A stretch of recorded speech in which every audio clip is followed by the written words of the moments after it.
কি হয়েছে মা? তুমি তুমি কাঁদছো কেন? রুদ্রি, বলো না, তুমি তুমি কাঁদছো কেন? কি হয়েছে? তোমার এই মুখটা আমি যেন জীবনে আর কোনোদিনও না দেখি। আচ্ছা, ঠিক আছে, চলো আমার সাথে বাড়িতে চলো, আসো। না, কেন? কি হলো? কোনো কিছু অসুবিধা আছে? আমি তোমার সঙ্গে যেতে পারবো না গার্গিমা।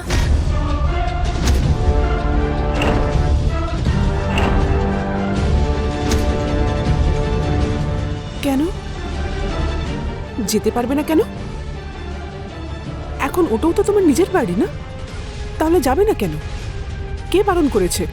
আমি শহরে বাবুকে কথা দিয়েছি গার্গিমা, কখনোই তাকে আমি আমার মুখ দেখাবো না।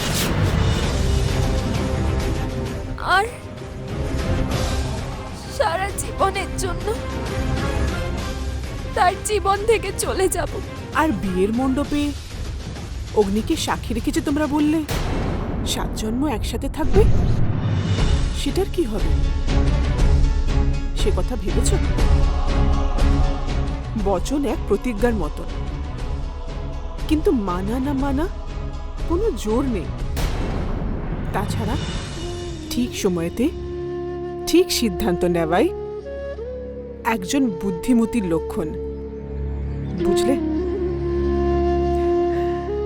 আর সেই জন্য যদি মাঝে মাঝে যদি কারোর মনে কষ্টও দিতে হয়, তাতে কোনো অসুবিধা নেই। সেই জন্যই তো বলা হয়, কিছু একটা বড় কারণের জন্য সামান্য একটা ছোট্ট কথা যদি ভুলতে হয়, তাহলে ভুলে যাওয়া উচিত। আর বাকি রইল নাগেশের কথা। ওর তো পুরোই ভুলো মন, তার জন্য কোনটা ঠিক কোনটা ভুল সে নিজেও জানে না। কিন্তু আমি তাকে কথা দিয়েছি, আর সেও এটাই চায়।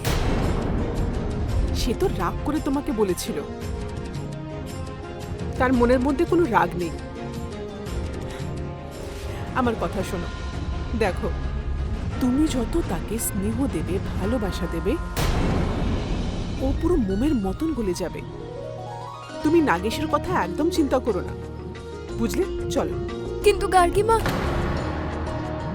আমি কিচ্ছু শুনতে চাই না, একদম চুপ। আমি যেটা বলছি সেটাই হবে।